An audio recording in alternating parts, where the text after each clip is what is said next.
So how did you prepare, for instance, for today's speech? The speech was about creativity, and creativity has been my main love, one of my biggest passions for 30 years. I've been teaching it, I've been reading it, I've written books about that one and so on. And I was sort of like thinking is that there's so many angles I want to take. I could be talking about innovation techniques, or I can be thinking about how to improve your thinking, or I can be talking about uncertainty. There's so many kind of like areas of this one. And in the beginning I thought that let's take this road. But actually this morning I thought that let's actually move towards totally different kind of approach, meaning instead of thinking about what kind of things make you creative, let's concentrate on things that prevent you from being creative. Okay. And because I had a feeling is that there's almost too much about this creativity hype nonsense and so on. So I thought that let's go to the real details about creativity. For example, for me, one of the key things in creativity is the clarity of your mind, meaning how well do you sleep? Are you present at the moment? Are you anxious and so on and so on? So I thought that whenever you are hearing creativity discussions, practically never people are talking about the crucial role of the sleep. But the point is that if people are exhausted, anxious and tired, there's not even one creativity technique that will solve the problem. So when people are asking from me is that what would be the one tip that you would give to me in order to be more creative, I would say is that sleep. Okay. That's kind of like great, because if you are well rested, if you have the clarity in mind and so on, I have a feeling that the creativity comes almost naturally.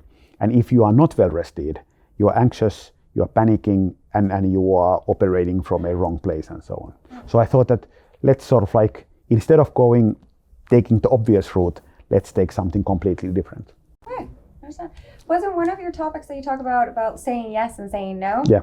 Can you tell me a little bit about that? Like, do people have trouble saying no or nowadays? Okay. What do you think yourself?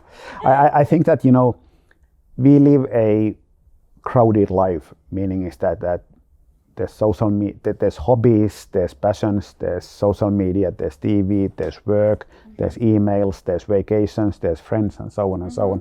And the problem is that we are sort of like in constant overdrive all the time. And when we are, for example, in innovation, we are all talking about experiment culture, meaning that let's try something new. And that almost never means that trying something new doesn't mean stopping something. Okay. Trying means always is that let's add something new. Yeah. But trying could also mean is that let's stop doing this, let's stop doing that, let's stop doing that. And I've been trying to improve myself on saying no, meaning is that I'm not excited about this, I don't have to do it, let's stop. And for example, I'm living a life so that, for example, let's take an example, panel discussions. I hate panel discussions. I think that they are a waste of time. Okay. So I made it. Why?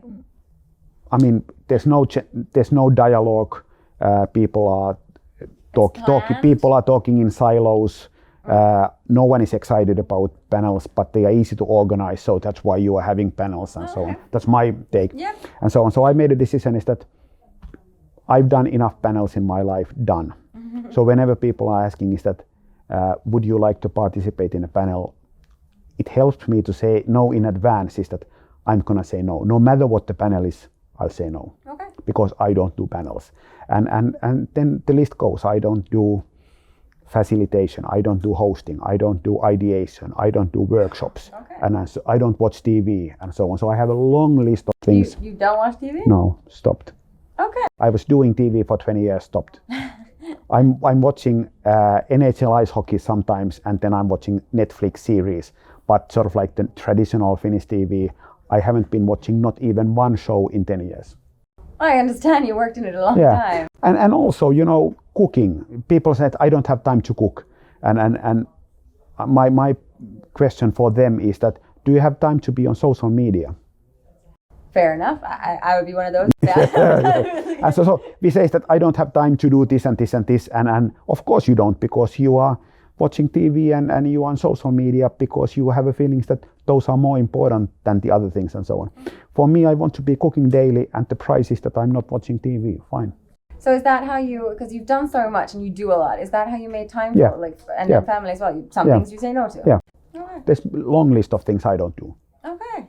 What's the most surprising one apart from television? Watching television?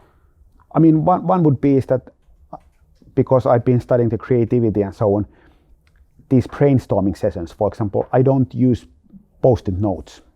I don't touch post-it notes. Okay. I'm post-it. That's quite funny. And then people go and say is that let's go and have a brainstorming session. And I say like, done. Not in my life anymore. Okay. And that, how do you ideate? I said, I don't. Stopped. Okay. And in our company, we don't ideate. We are not doing brainstorming. We are not using post-it. We are not having this. We just discuss and then we trust that the ideas come. I like it. And it's more authentic that way. It is. Yeah. There's no kind of like pressure on we need to come up with an idea. The big ideas come if you are not trying to force them.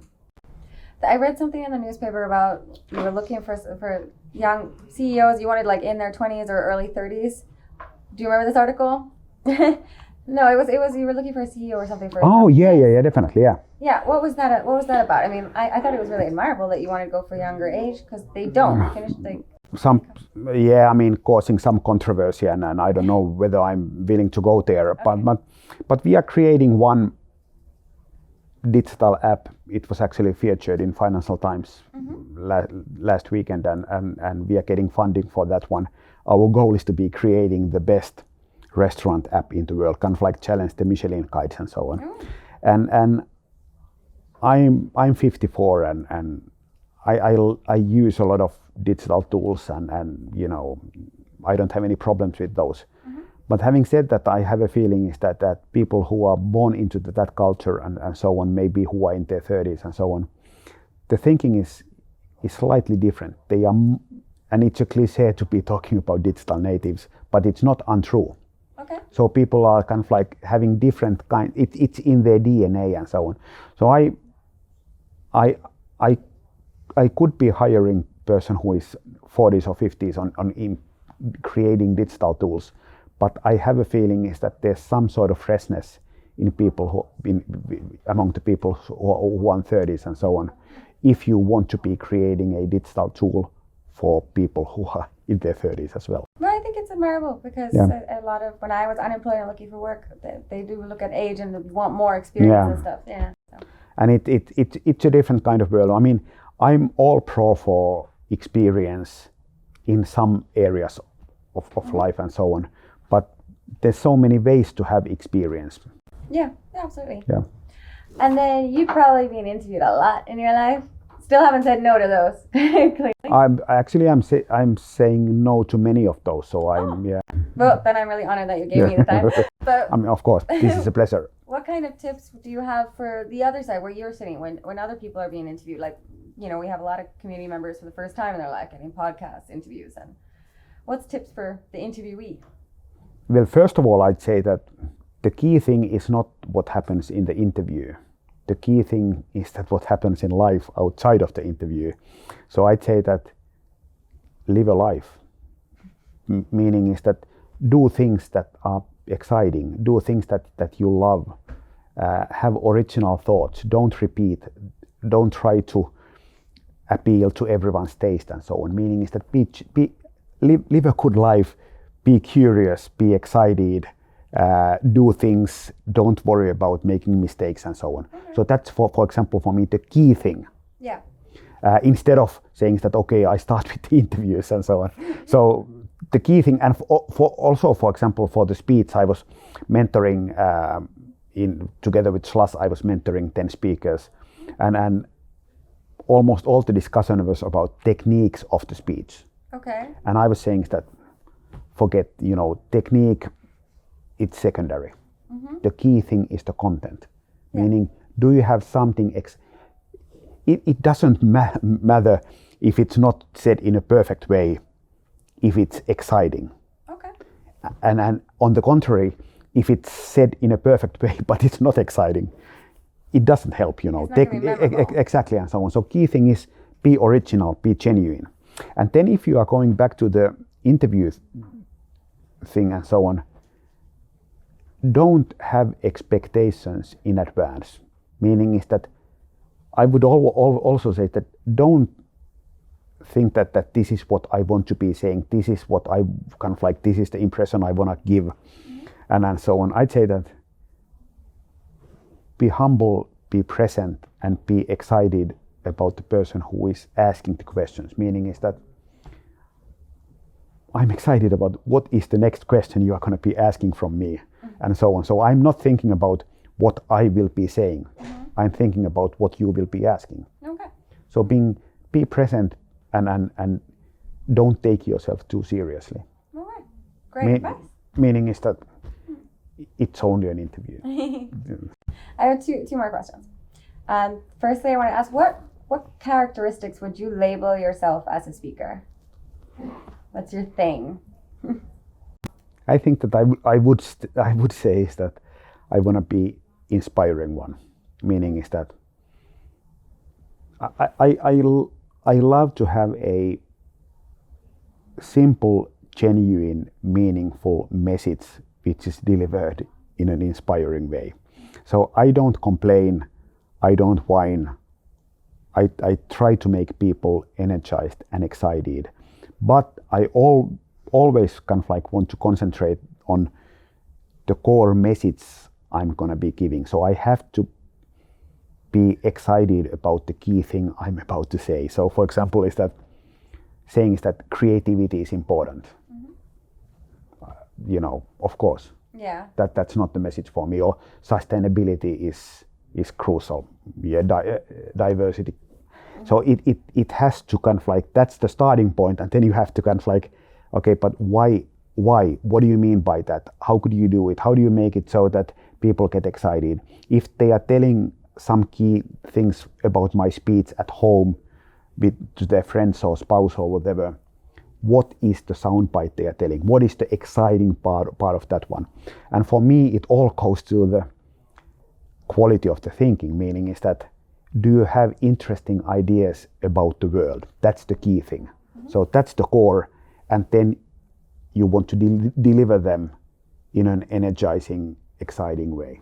So it's a combination of those two. So content and the style. But I want to be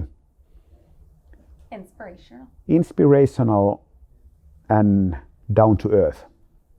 I can definitely get that vibe from you. Yeah. And then I have one more question for you. What piece of advice would you give to someone aspiring to become a public speaker? I think that the fundamentals of a good speaker are divided in two. One part is the techniques, meaning is that, can you take the stage? Can you have a structure in your speech? How do you deliver? What kind of slides you use, and so on and so on. But then the other side is the content, meaning is that, what kind of ideas do you have? Are they original? So I would say that you have to be developing these two hand in hand, meaning is that give a speech and reflect, was it inspiring? Were people excited and so on? If not, why? Then change. So I'd say that speak, think, and it's kind of like a cycle. So don't speak, if it doesn't work, don't repeat. Meaning is that, be honest and saying is that actually this was not inspiring, they were not inspired and so on. So reflect why. Was the beginning slow? Was the thinking unoriginal? Was my delivery bad one and so on? And then make changes and so on. And it's a constant process. So how I'm kind of like speaking, I have a new speech and I almost always try to kind of like give a first version of the speech. Speak, for example, in some pro bono event in school and so on, and I have a feeling is that great moments, but the flow was not 5 out of 5. It was sort of like average and so on. So okay, make changes and then you slowly get there. So for aspiring ones is that rehearse, but do remember that the key thing is not how you say, but what you say. I love it. Brilliant. Well, thank you so much. Thanks so much for the invitation. Pleasure to talk to you.